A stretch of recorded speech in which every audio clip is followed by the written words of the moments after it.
இன்றைக்கி நம்ம கோதுமை மாவில் பால் பன் பண்ண போகிறோம். அதுக்கு 2 ஸ்பூன் அளவுக்கு சுகர் எடுத்து கிரைண்ட் பண்ணி ஆட் பண்ணிக்கணும்.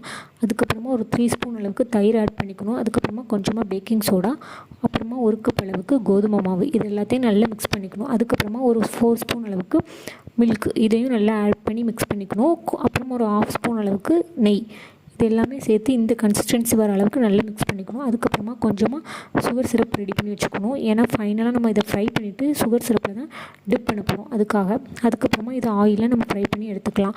இது ஓரளவு நல்லா ஃப்ரை ஆனதுக்கப்புறமா இதை கொஞ்சம் ஆற வைக்கணும். சூடாக நம்ம சிரப்பில் போடக்கூடாது, ஏன்னா அது ரொம்ப ஜூஸி ஆயிரும், நமக்கு அந்த பன் கன்சிஸ்டன்சிக்கு வராது. அதனால் லைட்டாக டிப் பண்ணி எடுக்கணும், அவ்வளோதான். இது கோதுமை மாவில் நீங்களும் ட்ரை பண்ணி பாருங்கள். பட் இது மைதா மாவில் பண்ணுற டேஸ்ட் நமக்கு வராது. இந்த டேஸ்ட்டு வேறு மாதிரி தான் இருக்கும். நீங்கள் மைதா மாவில் வேணும்னா இதே மாதிரி கோதுமை மாவுக்கு பதிலாக மைதா மாவு ஆட் பண்ணி ட்ரை பண்ணுங்கள்.